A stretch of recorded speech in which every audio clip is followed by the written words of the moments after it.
Hi, Rock and Roll Circus and Frontline Media hijacking the Acid Rain Boys in their van just before they're getting out. Right then, guys, this is a new album. Yes, new album. Can't say what it's called. Can tell you it's got 10 songs on it. Can tell you one's a cover version. Can't tell you when it's coming out or what label it's coming out on because we don't know. We are currently shopping for songs. I've had some interesting reactions from some labels. Quite a rude email from a very well-known heavy metal label. Very well-known label. Which not only, I wouldn't say slagged off that what we've done, which, believe you me, people who in the business seem to like it, but sort of semi-slagged it off, then slagged off all UK thrash. So that was an interesting email to get. And if you ever see me, kids, ask me who it is and I'll tell you. So yeah, that was interesting. We've got a guy at another label who is A&R. He's an Acid Rain fan from back in the day. They're a big label, and he loves the new stuff, but no chance of releasing it. It's not for them. Apparently, we're not big enough. So. I mean, you could say, isn't that their job, to make you bigger? But whatever. I mean, we have got one label that we've spoken to that we feel really good about. Who's made us a really good offer. We're just waiting to hear back from a couple of others. If we don't get anything juicy, then within the next month we could be sort of putting pen to paper. If that's still what happens, I don't know. So old-fashioned. Yeah, absolutely. I don't know. Printing off, knocking doors down. Yeah, printing off an email and signing it. I don't know, but hopefully within about the next month to 6 weeks, we'll be in a position to sort of announce, what's happening next. Any of your new stuff in the set? No, and very much on so you're purpose. keeping it under wraps then? Yeah, absolutely. It's not a because the thing is, straight away you just get people record it, put it online. Oh, I don't like the sound of that. Oh, I do. Oh, it's not a bit. Oh man, you just think it's a live version of a song you've never heard before. And probably done on the phone that sounds absolutely crap anyway. And then everybody draws loads of conclusions from that, and it's like, nah, I'd rather wait. And so people, the first time they hear the new stuff, it will be the way we want them to hear it, which is fully produced, mixed, mastered, with a video or whatever. But, What's next on the agenda after today then? Drive home.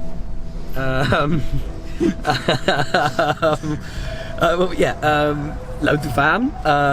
Gig van. We next on the agenda is actually everything I just said. It's working on the album. I mean, we've got 4 songs mixed, which means there's another 6 to come. So we're not mixing them Jace's, but it's a case of getting those, all of us tweaking it and getting those right. By which time, once that's done, we should hopefully be in a position to announce what label we're signing to. Yeah, you're looking at just CDs or vinyl. Oh no! The whole thing will be it'll be proper. It'll be CDs, vinyl. It'll be available in the UK. Be available in the UK, Europe, US. Be available from all good record stores. 8-track cassettes. 8-track cassettes.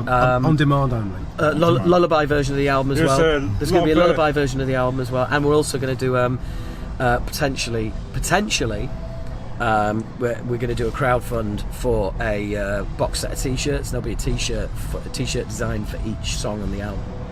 So you'll be able to go online and you'll be able to pledge to which t-shirt you want out of the 8, or you can buy all 8 in a box set. What's your or whatever. feeling on this pledge though at the moment? Because there's been a lot of crap behind it, hasn't there? Well, but that is just that's one site. Pre-order. But that's just one. That's one site. They lost PayPal as a financial partner, which is, they're sorting it out. But crowdfunding is not an option for an album or anything like that, because ultimately all crowdfunding does the album's already done, really. Well, it does, but it just provides revenue, and that's not I'm not knocking that, but we don't need revenue. We need a label to manufacture the stuff, to promote it and put it out there. You've gone on to Spotify and iTunes. What's your feelings on that? It's the amount of money you get, but it's all a necessary evil. iTunes, what are they charging? What, 79p a song, a track? But I mean, at least they are. How much are you getting on that lot? I don't know. I mean, you know, ultimately, you should see our download figures. They're pathetic. People don't download music. They just don't. I personally prefer vinyl. Like I say, I'm not Spotify, not into iTunes. Well, vinyl's definitely a good good route for us. It's got to be physical copy. But downloading and streaming is not really happening. Not for metal anyway. And CDs still shift a bit as well. So, but I mean, let's face it. You know, that whole digital conversation. It's years old. You know, it started in 1990 with people giving Lars Ulrich grief. You know, it's 2019 now. If you haven't got your head around the fact that digital is quite popular, then you're probably mental. Yeah. So, any more gigs then, or is this just one yet to be announced? We'll be playing a festival, but I can't say which one yet. But other than that, no, because everything is dependent on the album. You know, because so the artwork and all sorted, everything. Artwork is it's kind of there. We almost had a cover and now we don't because we decided. Well, yeah, we kind of it wasn't really working. But I mean, the album title sorted. You know, it's getting a label that's the big thing. And once we're signed off on that, which hopefully we should do within the next month to 6 weeks, then we can we can start announcing things and we can start booking things, because the minute we announce a label, you've got something to work. there's going to be drip of information. This is what the album title's called. This is what the artwork looks like, and you know, here is a video. Here's the first song. Here's the second song. Here's the album. Here's the tour. So as soon as we've got a label an agreement in place, live agent can then start booking a tour. Everything just falls into place.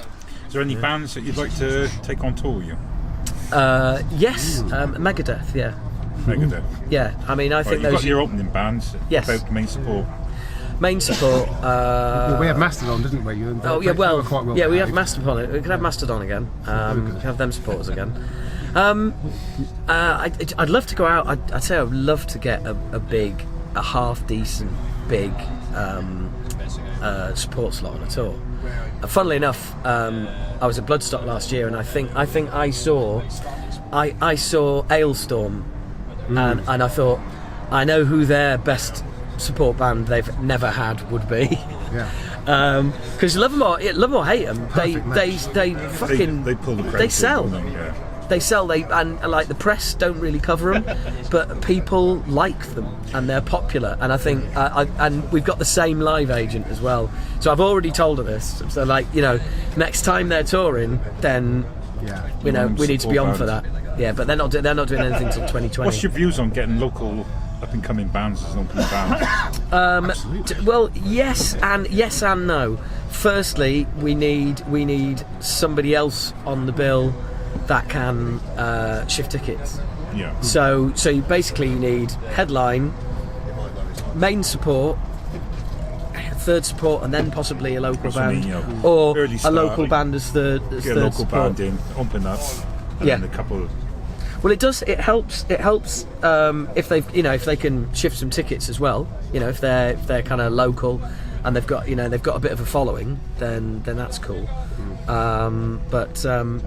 It's we've all been a local band from time to time. Well, next, what's the weirdest thing you've ever come across on tour? A badger. Badger? Yeah. Stuff dead or running? You said come across. I came across a badger. You did? Yeah. You stay so long enough, did he? I give him a little white mask. No. Strangest thing, I'll tell you what, back in the day we found in a skip a load of 20-page black and white magazines of Madonna nude. Right. The pop star. Full on bush and everything. Yeah. And we found about 200 of them. So we took them on tour and we sold them we sold them from the merch stall, and we made more money out of selling nuddy books of Madonna on tour with Exodus in 1989. We made more money from that than fucking anything else. Their tour manager was Tony Isabella, this lovely American woman, and she just thought, you English guys, you crack me up, whilst we stood there flocking pornography next to our t-shirts. She's like, You English guys, you crazy. If you had to fight either a pensioner or a bag of bees, It'd be a bag of pensioner bees. a bag of pensioner He doesn't bees. learn. He doesn't learn. He asked me this 10 minutes ago, and I told him. What if the pensioner was full of helium and had wasps? I'd probably float away, wouldn't He's he? been going. Okay, Yeah. okay. So if you But, was, I've heard there is a buzz about that guy. Sorry. Next question. so advice on stage diving. You've been very good at this. One of my favourite stage divers, to be fair. Oh, thank you very much. How many ribs do you break a year? I'm on about 1 or 2 now. I did fracture a vertebrae in my back last year, being stupid. But again, like being stupid. Advice for stage divers is always dive straight out. Don't get on stage and drive across. You know, that's a bad idea. Dive straight out and just make sure that someone's going to fucking catch you. But also make sure people are looking. The amount of times you see somebody who's they might be on the phone, in which case fuck them. But you know, they might not. Yeah, absolutely. But the amount of times you see somebody dive off stage and somebody nearby gets a boot in their head or whatever, because they're just like in a world This is of their what own. I do. If their eyes are on you, dive at them. As long as they're not in the disabled part, obviously, because Yeah. you got to give them a Or chance. they will be. If you land on them, yeah, they will be. Won't they? Well, you can't. I mean, every bit of help helps, right? Right. Okay. It's been an absolute pleasure to talk to you guys. It's been an absolute Acid pleasure Rain. for us. If you Thank haven't you very checked out much. Acid Rain, you haven't been alive. And if you don't from now on, then we will get your grandma and we will do things to her that your uncle will be scared of. Stay safe. Remember, live kids. forever, and thank you so much. Remember, kids, H&P. look left, look right, then look left again, and then walk across the road. Top piece of advice. Everything he said, but in a different accent. Cheers, Steve.